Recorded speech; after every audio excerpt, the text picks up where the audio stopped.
Hello po from BSIT3A Michael Angelo Argalang po. Ngayon po, turuan ko kayo kung paano mag-download ng SAMP sa inyong PC or laptop. Yan po, search nyo lang po yung SAMP download. Pagka-search nyo po nyan, may lalabas po dyan na, ayan po, download SAMP. Click nyo lang po yan, tapos kung ano po yung ginagamit nyo, kung naka-Windows po ba kayo or Mac. Sa ako po, naka-Windows, kaya Windows po. After po nyan, kung di pa po nag-i-start yung download, may click here po dyan. Ayan po. Pindutin nyo lang po, tapos ayan. Antayin nyo lang po siya mag-install. Or mag-download pala. After nyo po mag-download, yan. Ayan po, nag-download na po. After nyo po mag-download, install nyo lang po siya. Wala po ibang pipindutin doon. Sa Sublime naman po yan. Search nyo lang po yung Sublime. Lalabas na po agad yan. Sa unang-una. Tapos click nyo lang po yung download for Windows.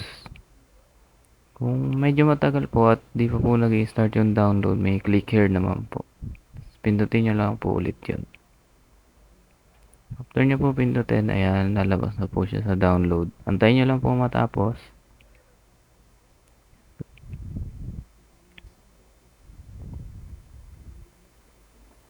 Ayan po, medyo matagal pa po mag-download. Ayan, after po mag-download, ayan, search nyo lang po dyan yung SAMP. Ayan, after nyo po mag-install yan po, open nyo lang po. At yung Sublime, ayan, tapos na rin po siya mag-download. So, ito po, punta po tayo sa may code.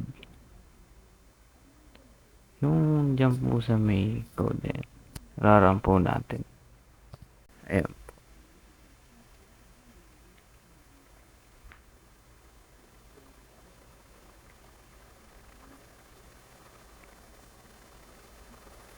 Ayan, nag-run na po. Ayan po. Ito po yung body, yan. Ayan po, yung buong body po ng website na ginawa ko po. Ayan. The most popular games in 2023. Yan po yung header niya.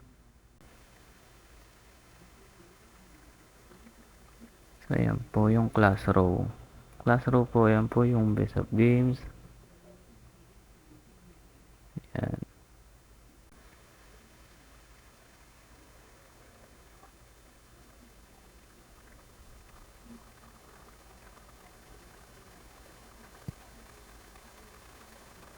Yan po, nag-delete po ako ng isang row.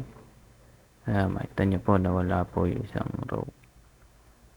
Same lang naman po sila ng div. Ayan po, pinapakita naman po sa video.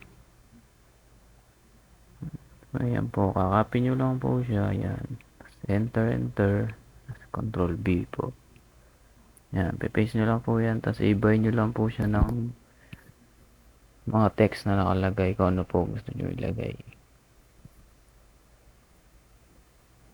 Ayan po, na-save na. Ayan po. Ayan po, ganyan lang po. Ilagay ng mga rows sa mga website o yung mga ano nyo po. Gagawin nyo pong website. Ito naman po yung sa design. Ayan. Yan po yung background, background color po is yung red po at dark green. Hindi. So, ayan po, papalitan po ng kulay. Yung red po ay gagawin nyo pong pink. Ayan. So, reload nyo lang po yun sa website. Ayan, papalitan na po. Ayan po. Ayan naman po yung font size natin sa may header. Yung most popular games in 2023 po. Tapos, ayan naman po yung box po. Ayan, papalitan rin po ng kulay yung box. Ayan, naging iba po. Naging kulay blue po siya. Imbis na black. So, ito naman po yung column. Mga column po nung mga row. Yan, sa mga row po yan.